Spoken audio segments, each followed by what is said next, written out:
So welcome to this episode of the Desmond Show. Today we have Mr. Zach Benson, one of my good friends from the US. Zach, are you in the US now or are you somewhere else now? Because I know you travel all around the world. Yeah, normally I'm traveling every single week. I'm in a different country, another culture, but actually right now I'm in Iowa, USA. Oh, wow. So Which part of Midwest, Iowa? the capital, Des Moines. So but still middle of nowhere. There's only like farms and cows and stuff like Well, that. I'm no stranger to Des Moines. I've actually been there before because I went to school in Oh, University of Nebraska, Lincoln. So that's not too far away. that's really close. That's just like 2 hours away. Yeah, it's crazy. That's I amazing. always love the Midwest because the people are just so nice. I remember the first time I landed in the Lincoln Airport in Nebraska.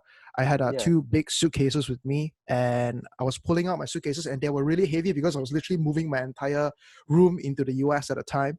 And there were so many people that were fighting to help me carry my suitcases. I was like, are these people here to rob me?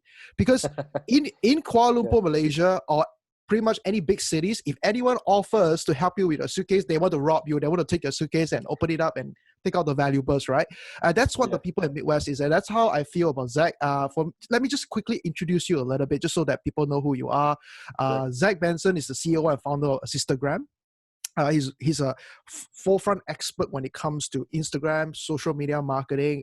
He has helped companies like Four Seasons, Ritz-Carlton, Viceroy, and you work with some big influencers as well. So I want you to name drop their names later on. But more importantly, he is an award-winning dancer, and he was a finalist for Fox TV's popular show So You Think You Can Dance. So this guy can dance not only on social media, he can dance on TV too. So Zach, welcome onto the show. So let's get started by picking your brain a little bit. So I want to ask you a little bit about, your how you got started in social media, how you got started with Instagram, and why you are so focused on Instagram right now. Because a lot of kids today, they are very focused on what we know. TikTok is one, and then we have YouTube, and Instagram is one of them. But why Instagram for you? Yeah. So let me take you back to like where it all began, right? So I was actually born in South Korea and then Yep. adopted by my parents in Iowa. So I grew up here, went to high school, college here. And for me growing up in the middle of Iowa, this Asian kid, I spoke different, I looked different, I had a speech impediment, couldn't say the letter R till I was in my 20s. And so I was this quiet kid, always getting Mm, in trouble, getting bad grades. And so life wasn't looking too good for me until I found dancing, and dancing became my superpower. It became something I loved and was really good at it. And eventually I made it onto So You Think You Can Dance, and that kind of just kickstarted my career and taught dance workshops and performances all over the world. And so all was good, right? I was living life, I was doing something I loved, I was making a lot of money, until I hurt my back in mm, India, which ended everything, man. I mean, right. I was rushed to the hospital, had to get a couple of surgeries, and with no plan B, so I couldn't dance anymore. The same dude who got me into dancing called me up and was like, Zach, I know you're depressed, but you got to get in on this Instagram thing. Like, me and my brother, we're making a ton of money, Mm-hmm. growing people's accounts. You got to get in on this. And so at that time, because of the medical bills and everything, I only had like $10,000 to my name. And so I used that money to invest in an Instagram account that had 400,000 followers on it. And just started growing everybody, man, and rinsed and repeated the process. And now we have a 220 million network on it, and Wow. growing the top marketers like Russell Brunson and Kiyosaki, all those guys. What were you doing in India? Were you traveling? Yeah, well, I was actually teaching. I was traveling, and you know, funny enough, like my sister was also adopted, so she was Mm-hmm. born in Bangalore, India. So I was like, I want to go out and check out India for her, and then I taught some dance workshops. And so during one of my workshops and my shows, I fell and I hurt my back, and that's what ended it, man. This was in Mm-hmm. like 2000, early 2016, So not too long ago. it's really interesting because I've met so many people out there when they had a huge obstacle in their life, and they just call it quit right away. But you pivoted, you saw it as a silver lining, and you went into social media, Instagram right now, and you are Yeah, blowing out literally. And when people think about Instagram, people think about your name, which is yeah, crazy, right? In our yeah, circle, literally, when people think about Instagram growth, they think about Zach yeah, Benson. yeah, So Instagram is really powerful, but a lot of people think Instagram is just a tool to share Instagram stories, what they eat, what they do. But what are some potential of Instagram for a small business? So maybe a retail store, maybe a restaurant. What can they do? What can they use Instagram for? Yeah, I always tell people like your name is like your most important asset, right? It's like Yeah, you're the commodity, you're the business. So, I mean, it's your lifestyle, like what you do every single day that you need to show and share with the world. And so that's why Instagram is so powerful. Almost 2 billion active users. I mean, they hmm just launched something really, really cool for like small businesses and e-commerce stores, and so that people can just simply, log into Instagram, go to the home page, and see things that they want to buy, go to restaurants that they want to eat at, order food online. And so there's a huge opportunity here. So whether you're like a wine store, you have a winery in Tuscany, Italy, or you have like yeah, a local restaurant or shop like here in Iowa, there's huge opportunity because when you're able to rank for the top keywords and search terms that people are searching for daily, um, that's going to drive traffic to your business and bring more customers in your door. It's like I work with I've done some work with like Dubai. The now this was a big project, but they wanted to target 10 countries, and by 2020, which now, they're like, we want to get 20 million visits just through Instagram, and we're targeting 10 countries, Nordics, Indochina, all over. And so what we did is we brought destination influencers from these countries to hmm create content, share about their experience, and get paid to post. And so it's a massive, massive business. It's like a $20 billion influencer marketing, is $20 billion industry. It's growing fast. Well, talking about this, I don't know if you watched the Fire documentary on Oh yeah. Netflix. Yeah. That's relatable, isn't it? Because they got like some really big influencer, I believe. What's her name? Kendall Jenner. Is that Oh right? yeah, yeah, Yeah, that's and right. she was posting and promoting the Fire Festival, which turned out to be a fraud. But just that shows how powerful Instagram marketing really is. And all they did was posting like a square photo that has nothing but like a plain color. Did you know about Yeah, that? yeah. Yeah, yeah, I saw that. I also saw that they actually paid her to post, right? And so Yeah, then she had to give like like half of that money back. But yeah.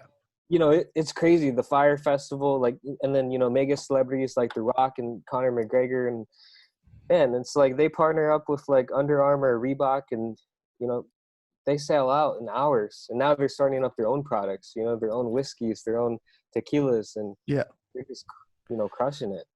because Instagram is really the new way to do visual. I would call it a video-based commercial. If you think about it, I mean, back in the past, maybe our parents, when they decide whether they want to buy something, they'll look onto a TV. They'll be watching like the Super Bowl, and they'll see a Super Bowl commercial, and they'll be like, "Oh, I want that." They buy that, right? But right now, the way we make decisions is purely based on social media. I mean, for most of us, I know my girlfriend Sally, what she does is if she wants to go to a restaurant, she's gonna check them out on Instagram first.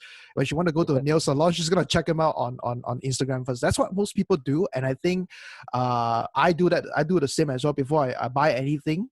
Before I go and experience anything at all, I'll check them out. Even hotels, if I'm about to book a hotel, let's say I'm going to Bali, right? I'm Yeah. looking for a hotel in Bali. I'm gonna check out and look at the hotel rooms. I don't go to their website. That's the funny thing. I've never, in fact, I don't even think I've ever booked a hotel by making a decision by looking at the photos on the website. I go onto the Instagram.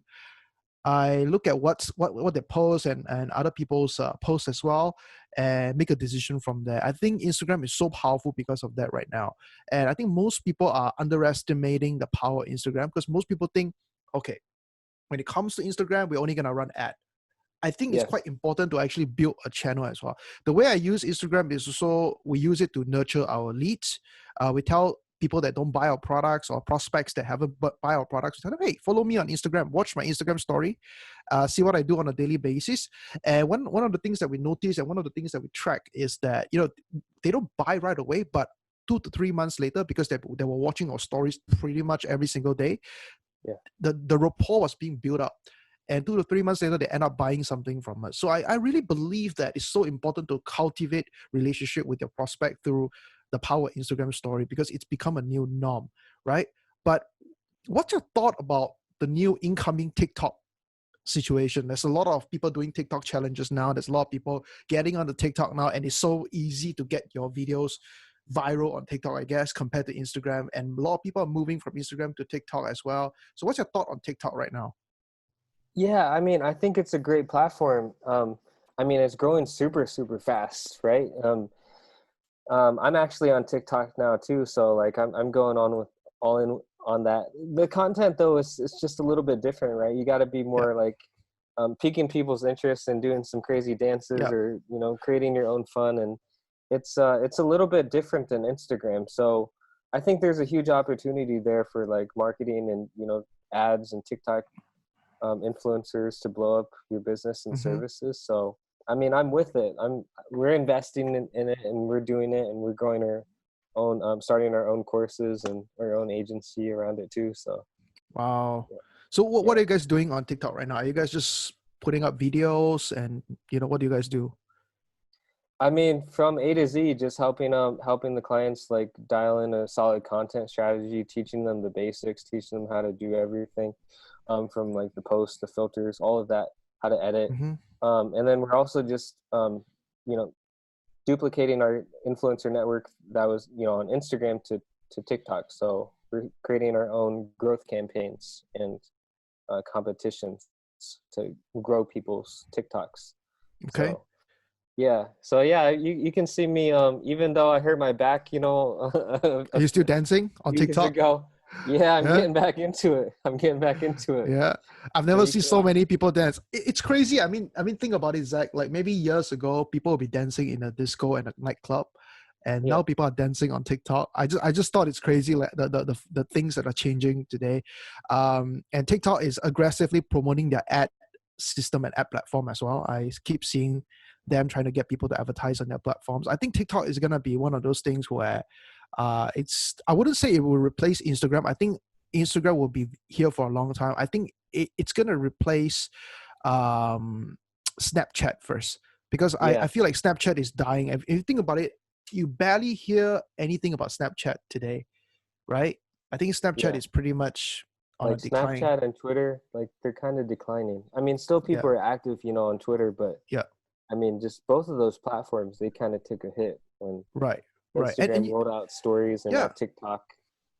Yeah, with Mark Zuckerberg. But I think Zuckerberg is just gonna copy what they do, and then he's gonna morph them into Instagram or something. That's what he's gonna do. But one thing that I would like to ask you is about Instagram marketing, because we have quite a number of business owners and small business owners and aspiring entrepreneurs that are following us. Let's say they are getting started right now. Maybe they have a business, maybe they have an e-commerce business, maybe they have a digital product, digital course business online.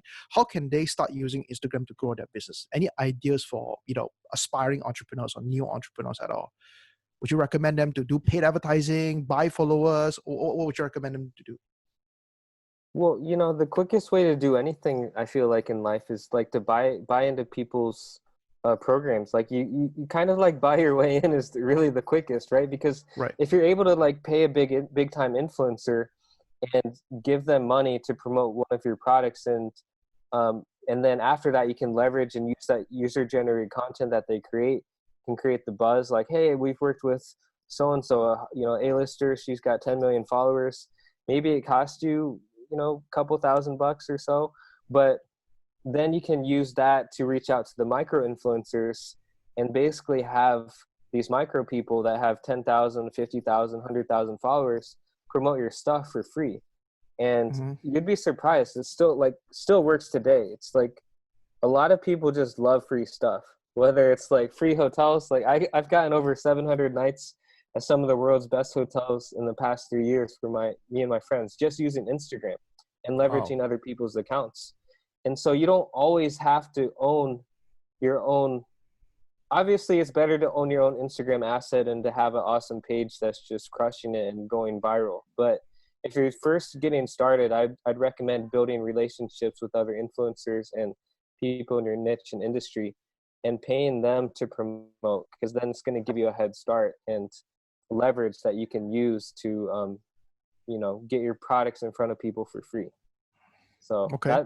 that's all I do. Or you know how it works. Like in life, Yep. it's like people got to buy your programs if they Yep. want to like level up and 10x their life and their business. Like you got to work with you guys. And so it's just a shortcut. It's like they could like read a book or you know try to hustle and go through a course, but really I feel like you got to just hire people, hire the best and work with the best, and You're going Okay, to so save time that's on the learning curve. that's interesting. Like for example, let's say if I want to get started, I'm starting a brand new business right now, and I want to grow social media presence. You would recommend me to go towards find an influencer. Ideally, would how many followers would you say minimum? Would you say 100,000 followers, 50,000 followers? Yeah. Yeah. The minimum. Yeah. That sounds Okay, about right. so we go around. Let's say we go with 75,000 followers. Right, that's right smack in the middle. We say, hey, we're gonna pay you, and you're gonna grow my account. You're gonna have me promote. And what you do? Do you do a giveaway? Is that what you do? Yeah, well, so there's a few different ways, and why I suggest that why I recommend that you reach out to bigger accounts than you when you're starting out is because these people have been through it all. They've Mm-hmm. done the automation, they've done Right. the softwares, the story viewers, all of the Yeah. giveaways, everything that's out there. They know about it, and so when you just go straight to them, it's like, hey, do you have any growth packages or shout out options? It's like you can cut through all of that the bad stuff, right? The bad cookies, and you can just go straight to stuff that works, and so Mm-hmm. you're going to save time and money. And so that's why I recommend reaching out to influencers in your niche that are just killing it on Instagram, because they've been there, done that, and then you Right. can just pay them for what works, or they might know somebody that can help grow your account. And so Right. um, So then the I next mean, thing that you do is you use the association with the influencer, the famous influencer, and you go down and look for micro influencers, people with maybe 10,000, 25,000, 20,000 followers, and try to work with them on a free basis or maybe even on a profit sharing or commission basis, right? Is that what you do? yeah, exactly. I mean, my company does this, right? I mean, we grow people's accounts, but like we do everything. But what we're doing now is like, let's say Mhm. that you know, people want to grow. So instead of like charging the money, we say, hey, we're just going to take a certain percentage of your business, Right. and that could be anywhere from 10%, 25%, sometimes 50%. Hmm. It really just depends, but we grow it and then we help them monetize. And so that's what we're doing Right. now. But yeah, I really recommend that you work with influencers. And how the growth strategies work nowadays is that you have to get a bunch of them to like shout you out and promote you and advertise your page on their wall and through stories and through Instagram lives. And that's what's going to help your page grow with a Right. targeted audience. And so I tell people those three things, like grow your page, work with influencers, and then run ads. And when you have everything dialed in, then you're going to start making money. But first you need to create some really good content. So I guess you don't need the curves because a lot of people think in order for you to be really popular on Instagram, you gotta have the curves, you gotta look pretty and sexy all the time. You gotta be traveling to Bali every month. You gotta be on the Oh, beach taking bikini photos. A lot of people think that. A lot of people think that men are a lot harder to grow their Instagram accounts. They think that it's easier for female to do it. What's your thought on that? so if you guys take a look at my account, right, Zach Vacay, it's my Yeah. personal one. It's only got 76,100 followers or so, right? But people ask me like, why isn't it bigger? Well, I haven't spent any money on it. I didn't Mm, spend one single penny. So I wanted to prove a concept. I want to say like, hey, if I can do it, then you can do it, because all that page is, guys, is reposted content. So this is a page that's basically finding other viral travel content that's already on Instagram that other people created and reposting it onto my page, giving them credit, and then growing it through our strategies. right. And it's for free. So like, why not? And so I'm basically monetizing that page by two ways. So I travel reposted content, and then it's like, hey, learn how we travel the world for free. They down arrow brings them to my Forbes article. So when people click on the Forbes, it's all about me, and then how we growth hack Instagram accounts and do the free travel stuff. And at the end of the article, what happens, Desmond, is that every single day, 50 people opt into that and say, yes, I want the free guides. I want to learn more. And which brings them to my chatbot. And then everything is automated where they get the free guide, they type in their email, we build up the chatbot subscribers, and then we bring them into a free Facebook group. And then I get people signed up for my $2,000 travel academy where I teach people how to travel for free and become an influencer. And I mean, that's how it works. So it's like, Mm-hmm. you don't have to be the most beautiful or most handsome person.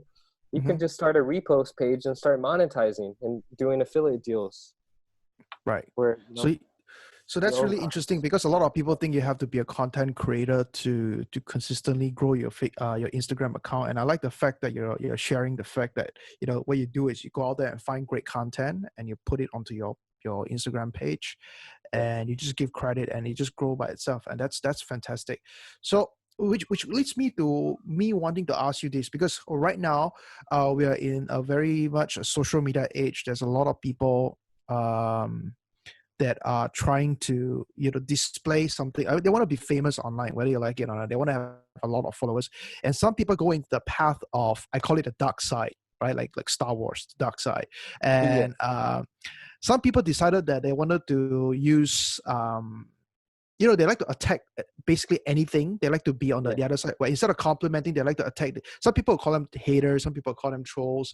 But essentially, these people are getting quite famous online just by attacking. Let's say they'll attack gurus, right? Even if the gurus have nothing to do with them, they will just find a reason to use their names, use their photos on their social media, especially on YouTube and Instagram. Like, what are your thoughts on these people that are attacking these gurus? Okay, it's like one thing. It's right. You can get a selfie with someone, but then it's like, okay, that's cool. But then do you have a story with them? Are you like adding value to them? Are you helping them bring in more customers and sales for their business? Like if you're able to do that with celebrities and influencers, man, that's another level. That's another story. But you know, there's always haters, and it's like, but the thing is that like when you go up and you go up in life and you become more famous and you become a target. Right. So whether you're like a motivational speaker like Gary Vee or Tony Robbins, or like a rapper like Eminem or 6ix9ine, you know, it's like these guys are, you know, they all have their different styles and different way of doing things. So, you know, some people like them, some people love them, but I always think like, who cares? Like move on to the next, move on to the people that actually get it. Pay attention to the people that are actually listening and paying You know, attention. Mother Teresa has haters too. Yeah. Which is like, you know, it doesn't make sense at all. But, you know, what I really want to discuss is on the mental health side, because literally there are people that committed suicide. There are people that went into depression because their social media posts are not getting enough likes, or some people are calling them ugly online, and some people are calling them fake online. Some people are calling them scam online, right? Yeah. I mean, you must deal with a lot of that because you have a quite a significant number of followers and you deal with a lot of influencers accounts. So how did you overcome that mental limitation or mental issues that's sipping into your mind, telling you that, oh, maybe I am a fraud, or maybe I am fat, or maybe I'm fake, right? Because everybody online just trying to throw at you and try to hit on you. How did you deal with that? Well, I think everybody does to a certain extent. You know, we all like to look good. We all, I mean, like to look nice and presentable and right, to a certain extent. But I think it was learning how to be comfortable in my own skin and not like caring and being afraid of looking bad. And that's what dance really helped me with. Because when you're dancing, when you're freestyling, you know, the way that I listen to the music and I move and I react, and it's different than you. It's different than Webster, right? It's different than other people on the street. But the way I feel is just the way I feel it because it's me being me. And so it's about being more of you and being the best you. And, you know, there's times when you're not always going to look the best. And, you know, there's times people are going to laugh or it's in the mind. Because wouldn't you agree, like, a lot of us, like, we assume things or we think things and we worry about things that probably might never, ever happen. Right. But we stress out about that. And most of the times those things never come true. But we, you know, stress out about it. And so that's just the same thing as like, I think it's a mental game, right? What do you think? It's like, what do you think about that? Well, if you look at, I'll just use a really good example. I think it would be a funny example. Just look at what Donald Trump does on Twitter. He just posts anything at all. Well, whether you like him or hate him, I think his Twitter feed is actually quite entertaining. I think he's the most entertaining president that America ever had in a really long time. But that garners attention if you look at it, because we are in an attention economy and there's a lot of fake news going on. There's a lot of fake media going on. There's a lot of people spreading news that could be inaccurate. And if you're able to get attention, then people can actually listen to you. And that's when you really get the biggest benefit of the doubt. Yeah, fake money, fake teachers, fake assets, right? Robert Kiyosaki. Right. So, Yeah. I think getting attention has become a lot more important, which is why what you do, helping people get more people to pay attention to their accounts, pay attention to their messages. I think that's really, really important as well. I think dealing with that is going to be tough for a lot of people, especially people that are just getting started on social media, and kids too, right? People that are in the early 20s, let's say they have an Instagram account and then they blew up. They got like 10, 20, 30,000 followers in like a week's time. And they just didn't know how to deal with it because they are not mature enough, or they don't have a strong enough inner game to deal with problems like that. So which is why I think building the core is really important, and getting used to it is really important, because I've seen influencers quit because of they got so much haters online. They quit. They've got like hundreds and thousands of subscribers, followers in less than a few months, and they just quit because they just couldn't handle the pressure. Yeah, What's your it's the pressure, right? It's the pressure, but then it's like also, it's like anything, right? As an entrepreneur, like an artist, or like anything in life, right? I mean, it's just a hard thing, and it's a hard long journey, right? And sometimes it's lonely, and it's like you're gonna have haters, you're gonna have some upset people and clients that talk bad about you. I mean, you're gonna have, of course, hopefully a lot of good people, but it's like you gotta stick to your guns and know inside that you're better and you're meant for something more, and to stay focused, keep learning, stay hungry, stay humble, keep your ego low, and maintain the right positive mindset to keep on going and never ever give up. Because I think a lot of people, even Olympic athletes and pro athletes, it's like, man, there's times where it's just like practice sucks, like training, like Usain Bolt, like his documentary, and it's like, man, it's like he was like work himself out so hard that he would like get sick and like throw up because he was practicing so hard. So it's just about showing up, and I think showing up every single day and being consistent with the small things, and they'll add up to big results eventually. Well, Zach, I know you work with a lot of really big names. I don't know if you can name drop them at all, but if you can, that would be great. Maybe tell us or share with us stories or maybe lessons that you have learned working with some of these big names, because I know you work with Robert Kiyosaki.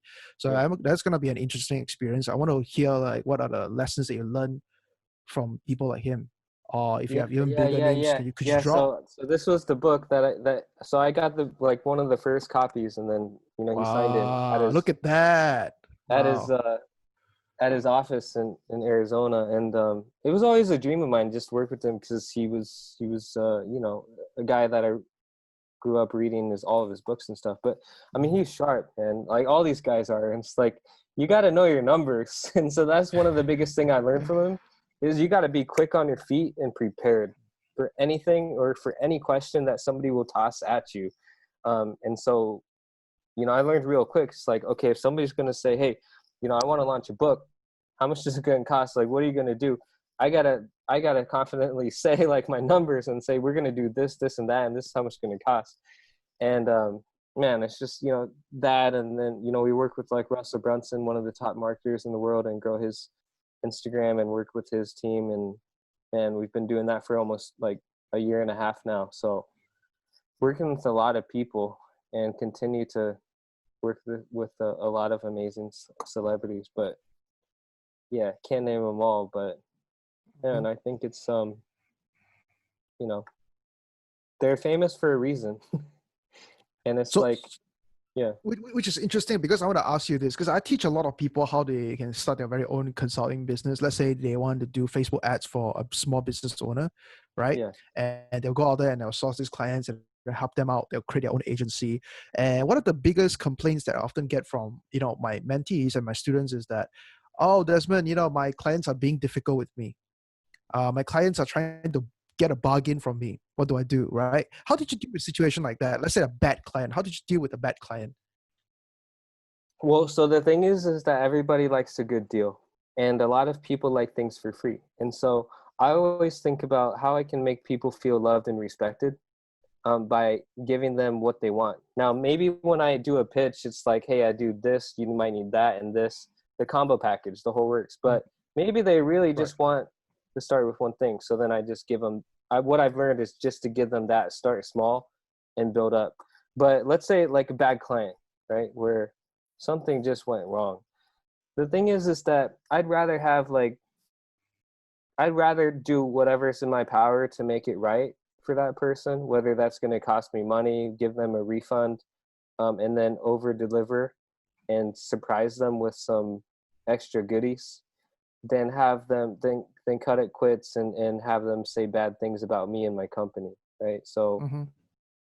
I'm just trying to figure out ways to get everybody to say, like you said, when you need to grow on Instagram, when you need to be seen, known all over the place, all over the world, you go to Zach Benson. He's your guy, right? And so I want Right. everybody to think that and say that and to write that and comment that on people's social media. So that's all I'm focused on. So, you know, sometimes it does suck when you have bad clients and Mm-hmm. you do want to just call it quits and end things bad. But I always figure out ways at least to get on a call with them myself sometimes, normally, if things really are heated, and talk to them and just listen and figure out what really went wrong and how can we make it right.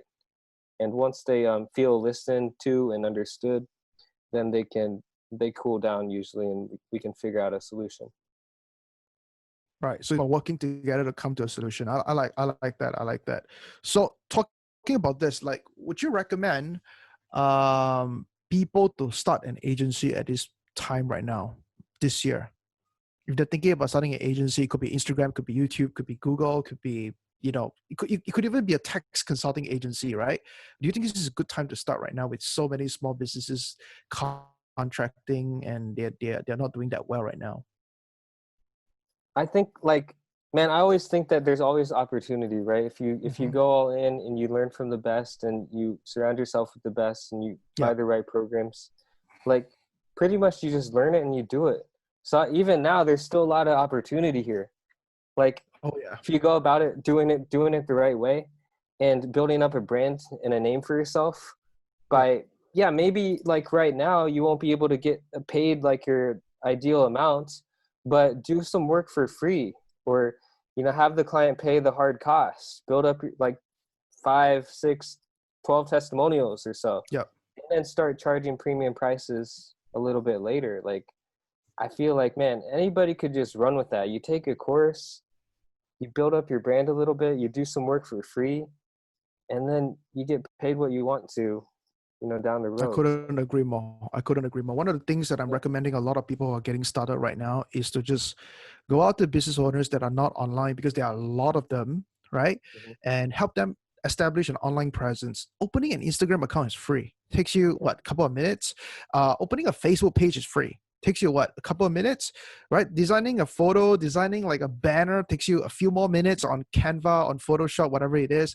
And in exchange, you could get a testimonial which will establish you once all of this crisis is over. I really think right now everybody should be busier than ever. But if you're not busy, that means you're sitting around watching Netflix. I mean, if you're watching good Netflix, like, you know, motivational stuff, great. That's good. But if you're watching things that is like absolutely time wasting, that's not gonna be very helpful, right? Yeah. So you travel a lot. Yeah. Okay. Now we're in a lockdown. Where is one place you want to go the moment the borders are open and the moment the lockdown is over? I want to know, because I already have that in my mind. I already know exactly where I want to go, which hotel I'm going to stay, but I just can't get there yet because the borders are still closed, right? What is one Yeah. place you wish you're at right now? I gotta hear your answer too. But for me, you know, I love the Maldives, right? It's just somewhere like tropical. I can surf, I can scuba dive, I can, you know, do water sports. It's chill on yachts. It's fun, man. It's relaxing to me. I need some sunshine. I need some beach time, Right. some water. But I love the Maldives. I love Bora Bora. I love all those tropical places. How about you? Well, I was reading a news yesterday that was saying that Bali is going to be opening it up for tourists. So Oh Bali yeah. is really close to where I am, about an hour and a half away. Um, so it makes sense to just go to Bali. And I want to do the same thing. I just feel like when you are in a house or in a home for so long, you just want to see the horizon. You just want to see ocean. You just want to see the sun, you know? So I want to go and do some jet skiing, do some snorkeling, some scuba, whatever it is. I just want to be out there. It could just be me lying on the beach. That's all I want. And we've been looking at Bali hotels. We've been looking at a short vacation to Bali, but we're just waiting for the borders to be open. But the situation with this is that there's so many tourism companies that are shutting down. I don't know if you're familiar with that or you know about that.